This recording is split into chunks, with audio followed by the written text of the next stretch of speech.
Okay,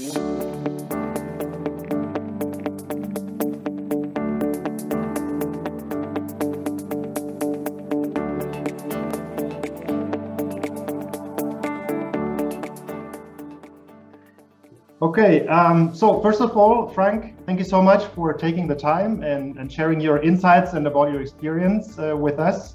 So today we are here with Dr. Frank Knapp, who is the Managing Director of CIMA Research and Consulting in Germany and the CIO of CIMA Group as well. Thank you so much, Frank, for taking the time today and sharing a bit about your experience and insights in user research and research about digital audiences. Why is it that you think an argument and do convince your clients, the brands that you work for, that it actually is relevant to question people in a direct interaction?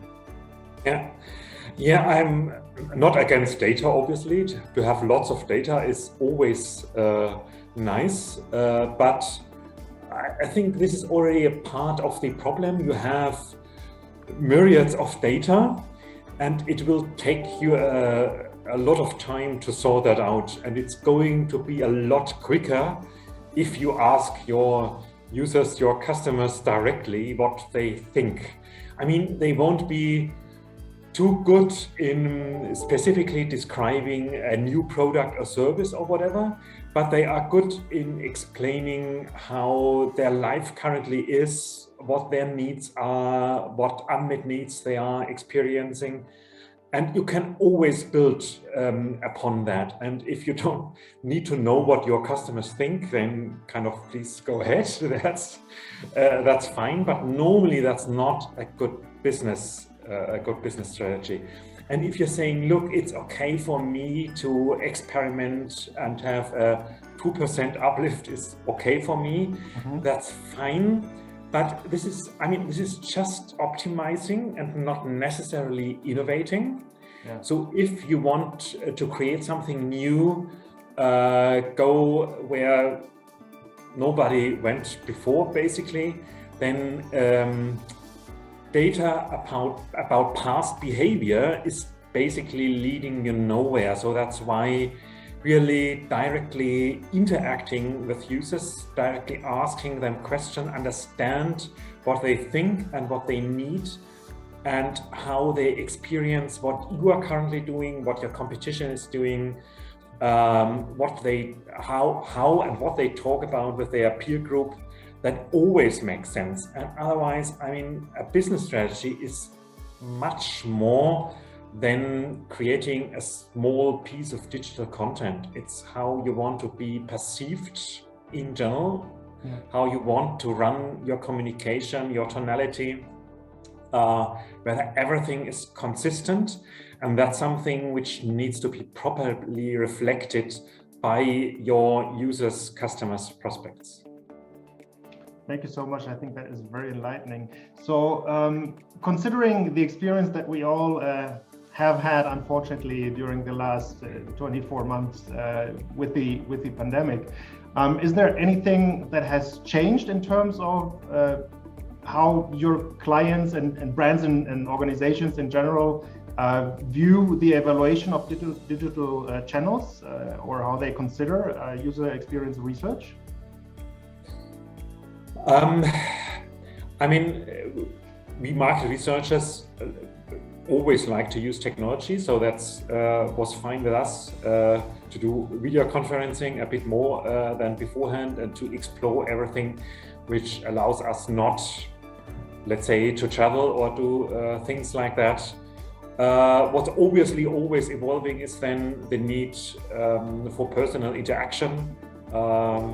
That's like what you see from everybody else. You can obviously order food at home, but it's nicer to have food at a restaurant.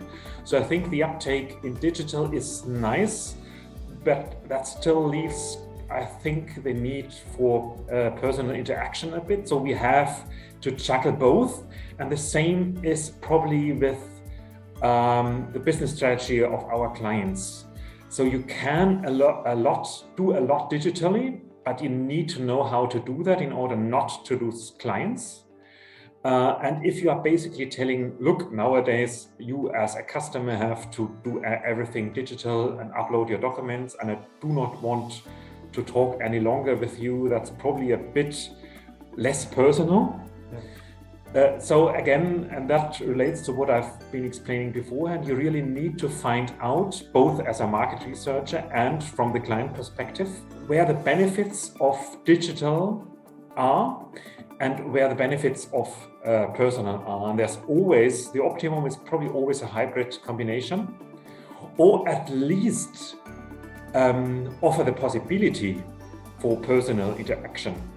So in terms of tools or specific types of studies that are available or that you typically recommend to your clients, depending on the stage of the life cycle of a digital channel, digital touch point, can you enlighten us a little bit of what the toolbox contains? Yeah, sure.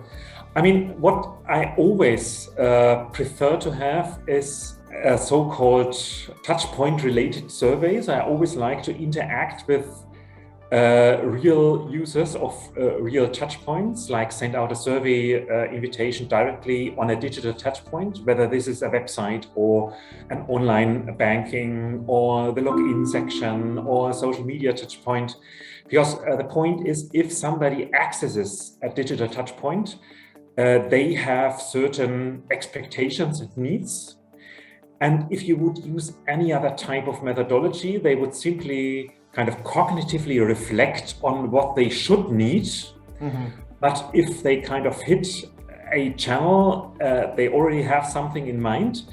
And an intercept survey is always the best tool to learn what they, at this point in time, what they planned to do, or what they were doing, what their immediate expectation was, and what they really experienced, and what the gap obviously is between expectation and experience. And that's always something I would really recommend to do, to get a real voice of the customer from the respective digital touch point. Because nothing is really better than seeing and reading what customers say, and everything else is always a bit more of a, let's say, theoretical reflection, which is also nice and can complement that. But when you are then working with users on new concepts in a UX personal interview, whether it's remote or in person or whatever, you're always talking a bit artificial about something which could be in the future. Mm-hmm. And it's always nice to really see and interact on a touch point. So that's the first recommendation. The second one is obviously UX testing is always helpful, like a supported use of a tool like an online banking or car configurator or a finance calculator or something like that, like walk through an existing tool with a user. Always makes sense to really see whether a user starts thinking, starts sweating because the tool creates too many obstacles, and they might say afterwards in a survey, oh, it was just fine, I just missed this and this. But if you see somebody sweating, sweat on their faces, then it's probably still a problem, even if they say, oh, it's all right, I just would like to have this and this. That's kind of, so personal interview, even remote, walking through together something always makes sense. So that's good. We always also have quick tools for concept testing, where we place a kind of a new concept screenshot template or whatever, something in a panel-based survey, for example, and let users interact and comment on new concepts. That can be done fairly quickly. So if a client says, look, I want to have feedback within 48 hours a week or whatever, tools like that make sense. I would always recommend, like when you do, pricing research, always a big topic, also online. Nowadays, everybody expects the internet to be free of charge. But obviously, some companies and industries want to earn money from digital, which makes sense. And then you have to find out what the optimal price point is. And there are quick tools and elaborate tools available to find out what the best price point is, because you enter the market with a certain price point and then have a hard time leaving that price point later on. So it makes sense to think about that beforehand, like which channel, which audience, which price point, really important in the digital area. And people really know they have their price reference points and their price frameworks. So that's always a good point to talk about that, because clients always think I have the best product available, and I can imagine a certain price level, and if users then say no, that's roughly comparable to the competition, and the competition charges this and this, so I don't really see the benefit of a price search chart. That's an important point actually to discuss and to research. So what performance indicators would you think that actually are worthwhile tracking over time regarding different touch points, be it an app, be it a website or a social media presence? What is something that makes it worthwhile to be tracking? Yeah, I mean, obviously people always use generic stuff like satisfaction. Satisfaction means a user is satisfied, and then the question is always, does that really lead to something or somewhere from a client's perspective? So I always prefer to add KPIs which helps the user in getting somewhere. Helps me make a purchase decision, conclude a contract, helps me finding in what's the right product for me. So like, helps me doing what I want to do. That's always a good KPI. So depending on the industry, on the brand and on the product, it can be anything. And the idea is to create a KPI which fits your strategy for the next step. So if your strategy is this touch point should create this type of conversion, then you have to create a KPI which covers that type of conversion and say, the user say, enables me to do this and this takes the next step, or I feel basically well informed, or on this level of information I can make a purchase decision or something like this, which means really enables to do a specific next step. So given the scenario, the ideal scenario that we already devised a set of KPIs, we already have the first measurements at hand, how should we actually, as a company, as a brand, evaluate whatever is being returned? Does it make sense to evaluate, in a time series? Should we compare versus competitors in our own market, or perhaps a presence of our own brand in a different market? What would you recommend in that sense? I think most important is obviously a regular measurement, because if you say I'm measuring once, you have to watch out for your audiences, potential new audiences, whether anything is evolving over time, upcoming usage trends, requirements, expectations, obviously what the competition is doing, but it starts with a regular measurement. So a one-off and then working 3 years with the same results doesn't really make sense, because the problem is always that your audience shifts or the competition does something you are not aware of. In your recent talks and presentations, I noted a new concept that you introduced that you call digital impact score. And that kind of includes measurements of affinity, maturity, and performance. I would like to know, and perhaps you could briefly explain to our viewers and listeners, what is this concept about, and how can it actually help digital marketers? Yeah, I mean, that's basically a good summary of what we have just discussed in the last couple of minutes. You first always have to look at your audience, either your current audience or your target audience, to find out what they are currently doing and what they need. Because it's either you have a fairly digitally advanced audience. You have to provide them with the proper services, but it might also be the case that your audience is not that digitally advanced, and then it doesn't really make sense to bother them with advanced tools because they will simply drop out of the experience. So really learn about how digitally advanced your audience is. And when I'm saying audience, it doesn't mean that there is a homogeneous audience. It means that you probably have a range of sub-audiences, and you need to find out for every one of them how they feel about digital. And you have to approach each of these sub-audiences with the right level of digitalization in order to cover their needs. So that's the first step in really like to find out the digital affinity of your range of audiences. And the second step is to think more about your industry and your applications.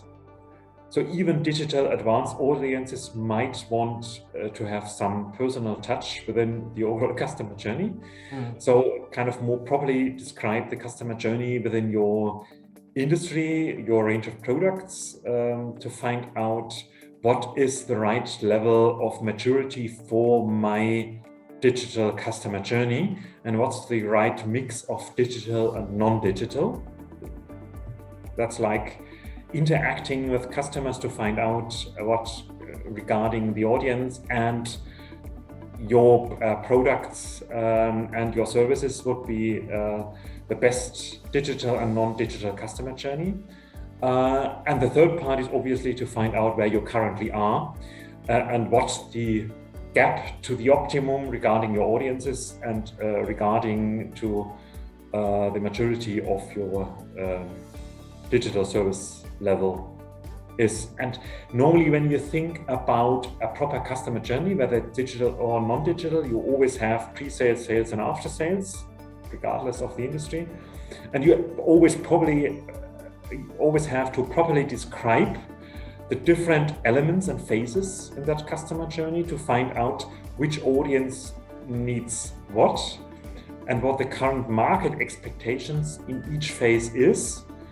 And then to define and design the right digital or non-digital services, and then to find out whether you are good at it, better at it as the competition or worse. And that might not be a general rule like you are better or worse for the complete customer journey. It's learning for each step of the customer journey of this pre-sales, sales and after sales phase what you can optimize. And that's what this tool is about, because we were talking about KPIs. There's not hitting one KPI and then everything is perfect. It's unfortunately a fairly extensive customer journey. And to be a market leader, you have to master every phase and every step in the customer journey. Do you think that there are industries that are more prone to benefit from the optimization of their digital touchpoints and user experience research, and others that perhaps may be less affected or that can benefit less? I mean, there are probably industries where you have a kind of closed digital universe, from collecting information for buying something and getting it delivered and serviced. Maybe everything is potentially possible doing that digitally, like for a smartphone or any kind of digital device with remote access for after sales and maintenance. So that's something which is okay. But even for any other industry, it might be nice to get information beforehand on what's going on. Obviously, if you want to go to your hairdressers, you have to go there in person. But it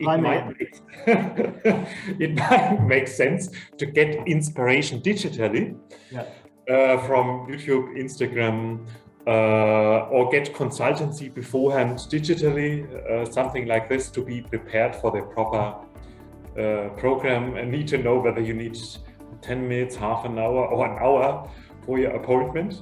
If you know that beforehand, then you can make digitally an appointment and you then only have to go there in person. So I think any industry can profit from digital, and especially in the pre-sales / inspiration phase, for getting inspiration, all of the product details. That makes sense for every industry, and also for the kind of after sales service maintenance. There's always something to look up, to store your contact details. What did I have last time? Something like this. Storing your preferences, so you can define and identify and innovate a lot of use cases. If both users and a brand benefit from staying in the loop. So if users say, look, I have stored so much information in the system, I don't bother looking for a competitor brand. That always makes sense for a brand. And also for the user, they know what they want to do, what they did last time, what's missing, what they marked as something which is worth pursuing in the future. So actually, this is important for everybody, but the point is it needs to be as easy as possible for the user so that they sign up to something like this. Because otherwise they simply won't accept it, and don't adopt it and won't use it. And you always want users to leave a lot of information, data and commitment in anything digital, and that needs to be both beneficial and as easy to use as possible.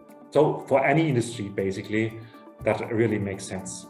And then you have to choose whether it covers it has a smaller business value. You use a standard approach, a standard application just off the shelf.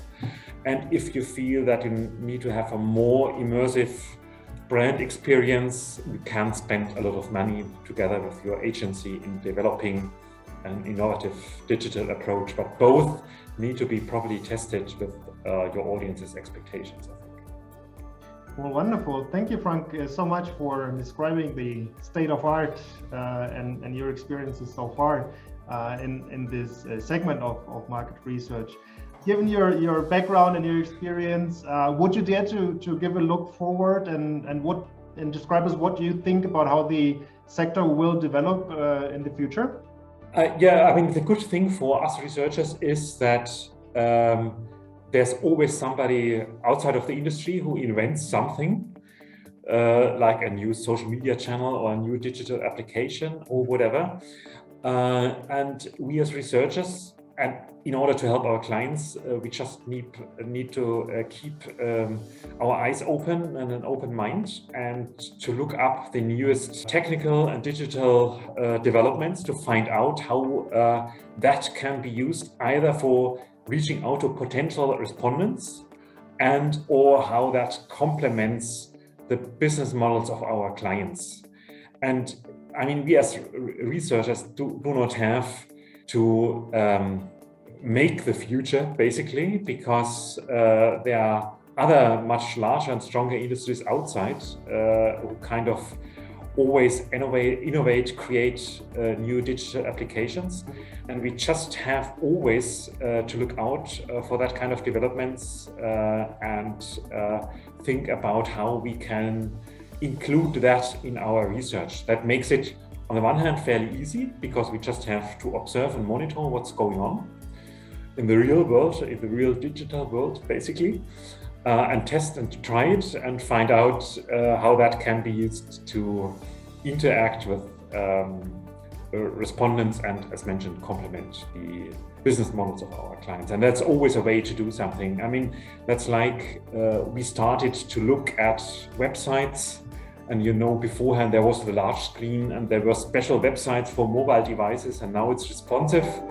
And then there are social media, and there was Facebook in the past, and nobody now talks about Facebook, and there's kind of Instagram as a current situation, and then there's TikTok and whatever. So there's always something new coming up, and you always have to think about which audience is actually using which touch point and why, and how is that important for research and business models. Fairly easy, actually. So that's good to know that there's always something going on to to research about. Exactly. Yeah. Wonderful. Well, Frank, thank you so much for your time.